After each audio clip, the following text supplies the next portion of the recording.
Ülke olarak Ankara'da cezanın içine kalmıyor. Mesela orada da içine kalmıyorlar.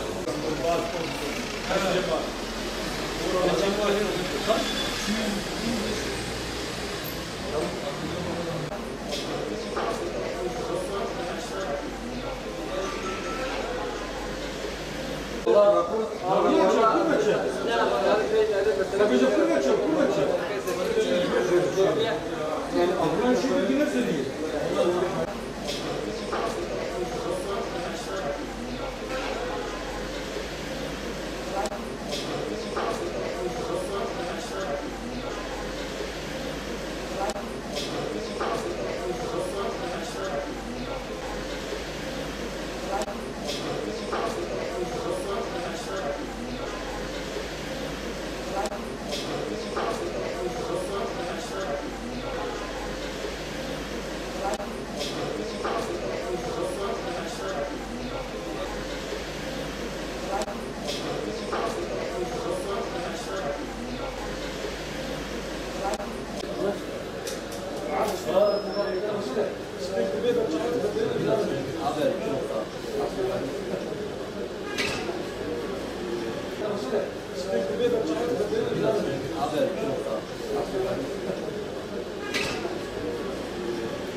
Altın fiyatları soruyorsun şu anda değil mi? Altın fiyatları bir haftadan hemen hemen 10-15 lira gram başı geldi. Şu anda 190 lira dediğim 2 ayar. Külçe altını da 202 liradır. Dolar da aynen. Euro da, dolar da 4850, euro 5670. Şu anda iş yapamıyoruz. Bunun nedeni de seçimdir. Bu diğer mesela İsrail, Amerika'nın bir oyunudur. İnşallah seçimden sonra normala dönür. Öyle düşünüyoruz. Şu anda durgunuz yani. Oturuyoruz yani, ne yapacağız? Bekliyoruz. Genelde piyasalar zaten durgundu. Yalnız ay başından beri 20-22 gün içerisinde dövizin aşırı değer kazanması beraberinde altında yükseltti. Altın normal şartlarda altın yükselmedi. Dövizin yükselmesiyle altın yükseldi.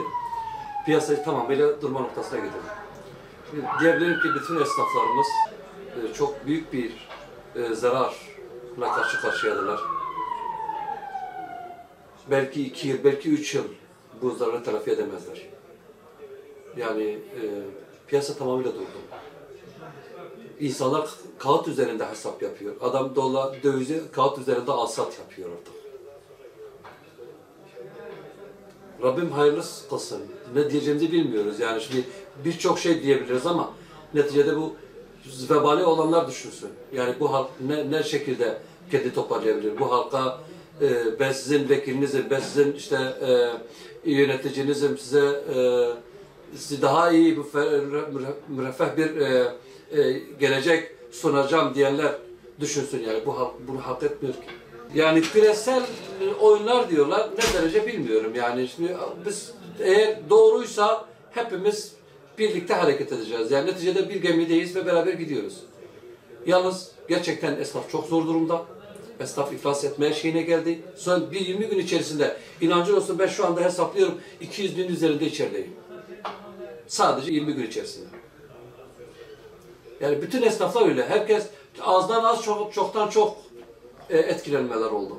Yani bir şey yapabiliyorlarsa bir an önce önlem almalıdırlar. Bir an önce harekete geçmelidirler. Biraz önce Ekonomi Bakanı'nın ifadelerini dinledim. Çok güzel şeyler olacak diyor. Doğru hamleler yapacağız diyor. Ne zaman yapacak? İnsanlar iflas ettikten sonra mı yapılacak bu? Altın fiyatları çok yükseldi. Yani millet alma gücü yok. Artık gram altın bile alamaz duruma geldi halk. Hiç kimse bir şey alamıyor. Biz sabahtan akşama kadar burada duruyoruz böyle. Bu şekilde gidiyor. Nereye kadar gidecek biz bilmiyoruz. Yani neden yükseldi bu fiyatta böyle bir anda? Ya bu hükümetin işidir, bu halkın işi değil ki.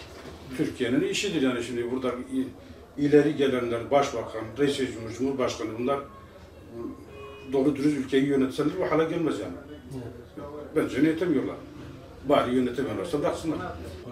Altın fiyatları yüksek şu anda 191 liste fiyatımız. 190 evet satılmıyor, kimse almıyor, bir şey alamıyor. Gram 190. Evet, bilezik gram. Evet. Sabahtan akşama kadar oturuyoruz. Yapacağımız bir şey yok. Bekliyoruz bakalım nereye kadar bu şekilde gidecek. Böyle devam ederse bütün esnaf iflas edecek. Yetkililerden bir talebiniz isteyin. Ricamız düzelsinler yani kim bunu yapamıyorsa, düzeltemiyorsa bıraksın başka birisine devretsin. Kim yönetebiliyorsa o ülkeyi yönetsin.